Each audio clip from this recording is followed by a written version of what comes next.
Hi, welcome to Chard Review. While conducting geological research on a newly discovered island, a group of scientists awakened a gorilla of colossal stature that takes out all the helicopters, forcing the few survivors to set off on an extremely dangerous journey to the extraction point. Today we will recap the story of the movie Kong Skull Island. In 1944, in the middle of the South Pacific, two aircraft are in an aerial confrontation when the American pilot ends up having his plane shot down, having to eject to survive the crash.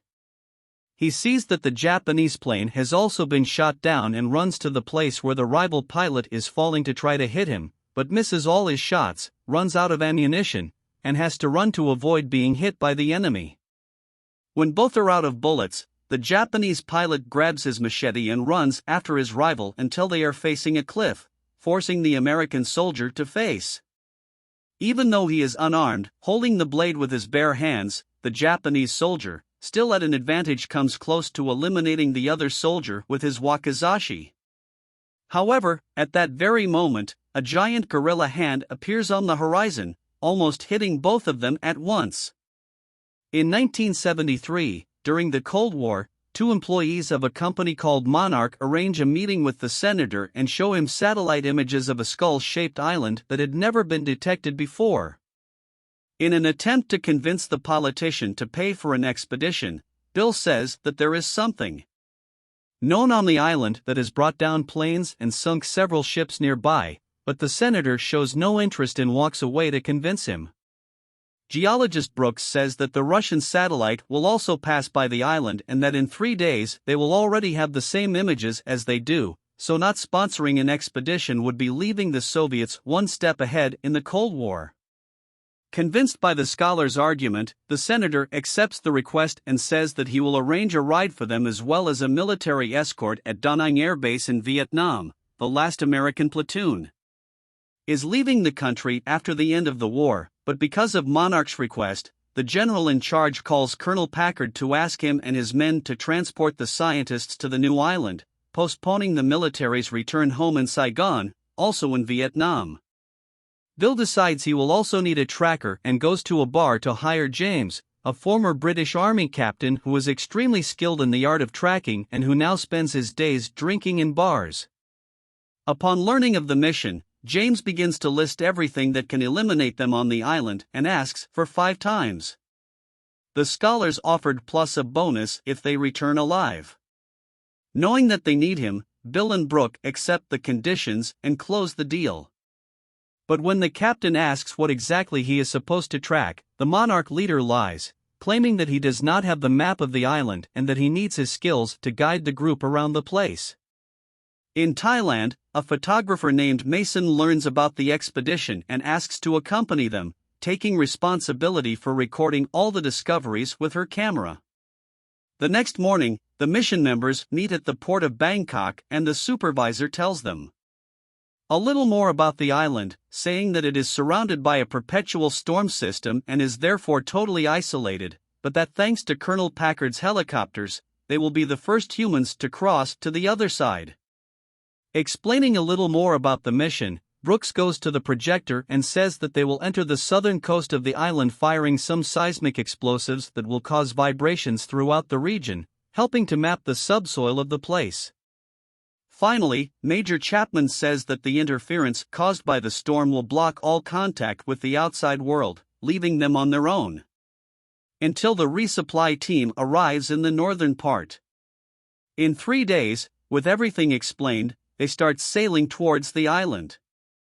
But when they get closer, the supervisor realizes that the storm is even bigger than it seemed and suggests postponing the mission, starting the discussion about what to do since there is a small area of low pressure. Colonel Packard decides to take a chance and orders his men to get the helicopters ready, leaving in the direction of the super turbulent storm.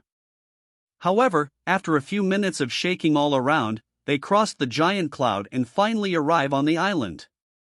Revealing a beautiful sunny landscape while flying over the place, the military find a flat area and decide to land to set up the measuring equipment. With everything ready, the colonel's men begin firing the seismic warheads, causing tremors that indicate that the bedrock of the island is practically hollow. But as they fire the bombs, a giant tree flies towards them, crossing one of the helicopters in midair in another aircraft. The crew members watch the crash as a colossal hand strikes them, bringing down yet another vehicle with extreme ease as soon as the aircraft limits to the ground. That gigantic gorilla appears and grabs the vehicle with his bare hands, shaking it in the air until the crew members fall into his mouth, completely in shock. The other helicopters approach and form a circle around the primate, firing with everything they have, but this only serves to make him even angrier, causing the creature to dismantle one of the vehicles with a single punch. While all this is going on, Chapman is maneuvering when the primate tries to grab him by the tail rotor and ends up having his hand cut off by the blades, but the helicopter is damaged and begins to fall totally out of control. At this point, Colonel Packard manages to locate an aircraft with survivors and orders his men to go there to help them, but they are all crushed by the gorilla just as the rescue unit arrives, causing even more casualties. Furious, the primate lunges forward towards Packard while being machine-gunned by his men, but at the last moment before the collision, the gorilla moves out of the way, revealing that another helicopter was also firing behind him, causing both to destroy each other in midair, crashing immediately afterwards. As soon as he hits the ground, the colonel manages to remove his belt and tries to help his co-pilot. But just as he approaches, the creature grabs the helicopter with one hand and flings it into another aircraft, leaving Packard in shock, chasing the military who are on the ground. The primate slaps one soldier so hard, hitting the propeller of the helicopter Mason and James are in and causing them to plummet uncontrollably. After crushing down all the aircraft, the gorilla finally leaves and the captain's skills can come in handy. Observing with binoculars, he realizes that they are very close to a river on the south side of the island, so they just have to follow water in the northerly direction and they will reach the collection point on the coast a few miles away. Packard is using the radio to search for survivors when Chapman answers, saying that he is the only one from his helicopter who made it out alive and that he is 4 kilometers west of the highest mountain. But the radio stops working as soon as he finishes passing the coordinates, leaving him totally incommunicado. Walking around the island, Packard finds some more of his soldiers and gets the dog tags of everyone who has died, finally getting a sense of how many men he has lost. Furious, the colonel walks over to Bill and sits down next to him, drawing his pistol and ordering the expedition leader to tell him everything he knows. Out of options, Bill reveals that more than 20 years ago, the ship he was touring with his family was shot down by the gorilla and he was the only survivor, but obviously no one believed him when he tried to tell other people. Determined to prove he was telling the truth, the man created the monarch and has been studying legendary creatures ever since, but since he never succeeded in his quest, he decided to return to Skull Island and prove he was telling the truth once and for all. To do this, he brought everyone to the island and started firing the seismic warheads to make the gorilla come out of its hiding place, thus getting pictures of the creature as well as several witnesses to prove the reality. Even though he knows that his men died because of Bill, the colonel lets him stay alive and harbors even more hatred for the giant overalls, deciding that after rescuing Chapman, they will go to the supply helicopter that is loaded with weapons and ammunition as well as lots of explosives to finish the job. Before leaving, Packard holds a funeral for his men and vows revenge, starting on a long walk to recover the weapons, but when they are passing through a forest of bamboo, one of the soldiers stops to drink water and ends up being perforated by a type of extremely bizarre giant spider.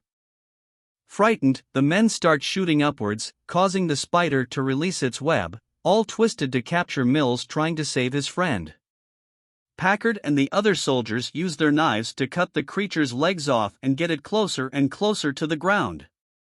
With much sacrifice, Mills manages to cut the webs and plummets to the ground, allowing the soldiers to shoot the spider without the risk of hitting him. Thanks to this, they manage to eliminate the mutant arachnid and are finally able to continue their journey. But deeply shaken after so many losses on the other side of the island, Brooks tells what he knows to the other group, saying that Bill hired him because of his articles about the Hollow Earth. According to him, there are several passages that connect the outer world with the inner world, and the island is one of them, serving as an access for monsters to invade our reality. Following the river, they continue walking towards the meeting point when suddenly a gigantic buffalo with several horns appears in front of them, making Slivko extremely apprehensive. Realizing that the creature is harmless, James tells everyone to remain calm and orders the recruit to lower his weapon, letting the creature depart safely and making his way northward. After walking for a few kilometers, the group finds the ruins of a temple and begins to explore the place, but is soon surrounded by a group of natives with spears. Suddenly, a rather odd old man comes out of the crowd and introduces himself as Lieutenant Hank, that American pilot from 1944. Lost since the height of the Second War, the man has spent the last 29 years on the island with the natives, living in a small village where the people have adopted Kong as a kind of protected deity. According to Hank, the people of the island lived in fear of the creatures around them, until one day King's parents appeared and began to protect them. But after numerous battles with the other monsters, the couple eventually died and their son became the king of the island, adopting the natives as his subjects and taking on the mission of protecting the humans for the lieutenant. This is why the gorilla attacked them. Because the warheads they dropped woke up several of these creatures at once, forcing Kong to fight several enemies in a short period of time. Luckily, the greatest of them all is still asleep, resting after the fight in which he eliminated the mutant gorilla's parents. But it's only a matter of time before he wakes up, and Kong may no longer be alive by then. On the western part of the island, Major Chapman is washing his wounds in a lake when the giant primate appears on the horizon, causing the soldier to run after a rock. Like a frightened little boy hidden away, Chapman sees the gorilla drinking water when a colossal squid appears and Kong begins to fight with it, crushing its head and devouring the creature's tentacles, leaving for the lair with a gigantic animal in his hands. Back in the village, James tells them about the rescue team and invites Hank to go north with them, but since he knows the island like the back of his hand, the lieutenant says that if they continue on foot, it is impossible to reach the rendezvous point in 3 days. To solve this problem, Hank shows the boat he was building with the remains of the 2 planes, but since the Japanese pilot was devoured by one of the mutant wizards, he gave up on continuing his creation, leaving the gambit stalled until now. While the men are working to fix the boat, Mason is photographing the natives when she starts to hear a mooing sound coming from afar. While out investigating, the woman finds one of those giant buffaloes with its head stuck on one of the helicopters and decides to try to save it, making every effort to lift the fuselage and free the creature. But as the human is unable to help, it is Kong who appears to save the day, grabbing the helicopter with one hand and throwing it away as if it were nothing on his way west.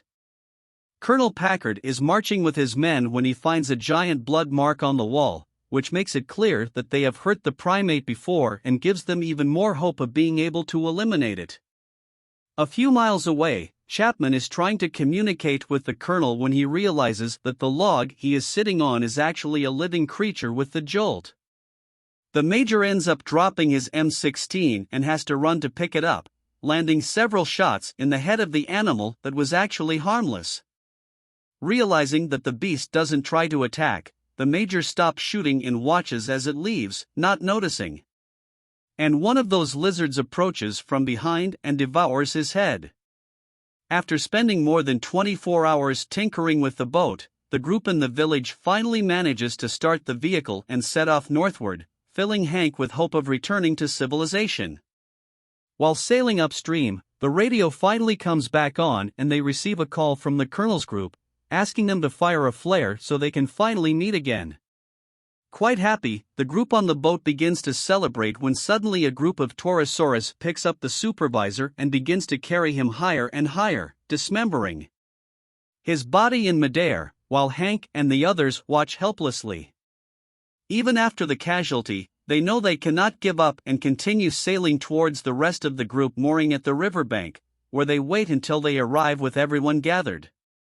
The colonel tells them that Chapman is still alive and says that he will continue heading west to rescue him, but Hank replies that this direction is where the lizards may nest as and that they will need more men if they want to go there, since the lieutenant has known the island for many years. Mason agrees with him and says they should leave, bringing reinforcements later.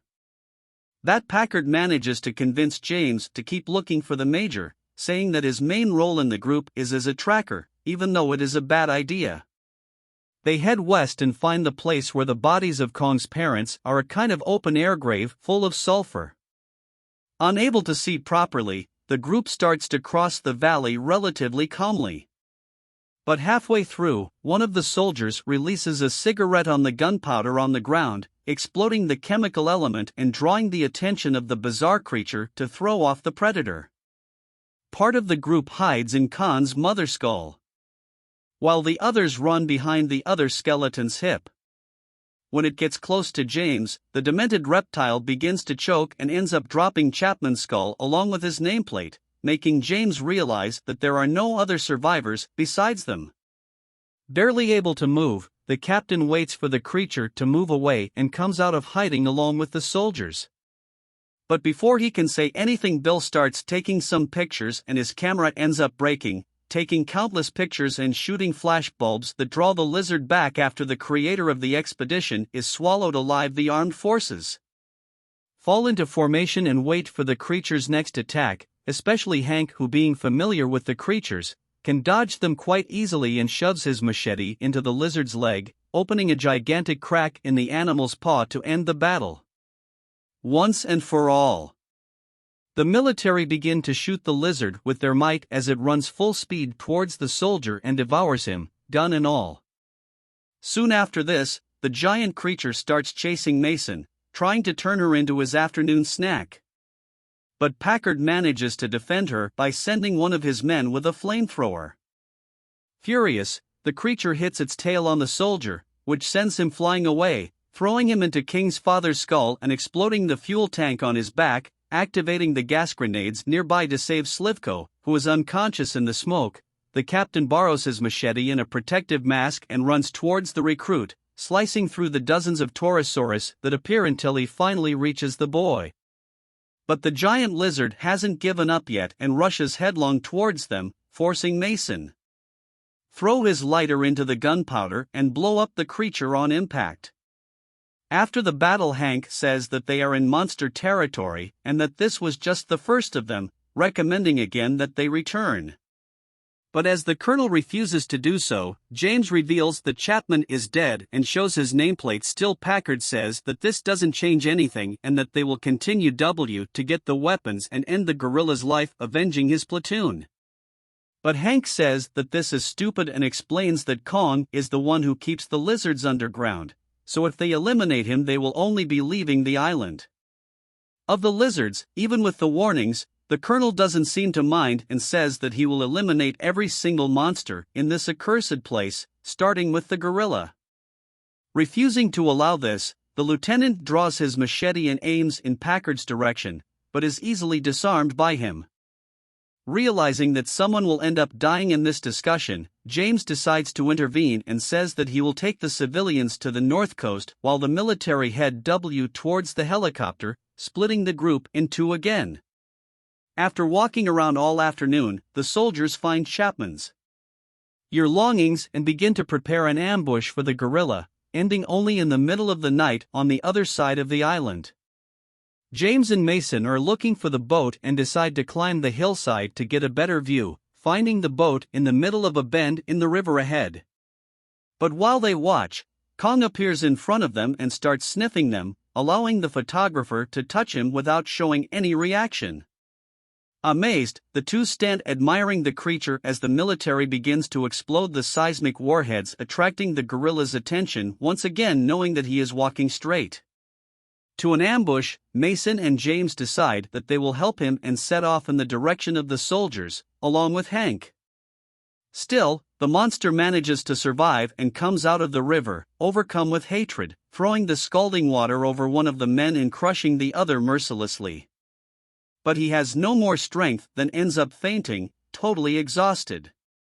Seizing the opportunity, Packard prepares the explosives and places them all around the creature. But just as he is about to detonate, Hank and the others arrive and manage to stop him, aiming their weapons straight at the colonel's head, realizing how blinded their leader has been by the desire for revenge.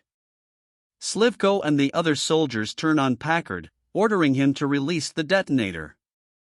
But at that very moment, the lizard that eliminated Kong's parents appears in the middle of the lake and everyone starts running, leaving the colonel alone with the two monsters.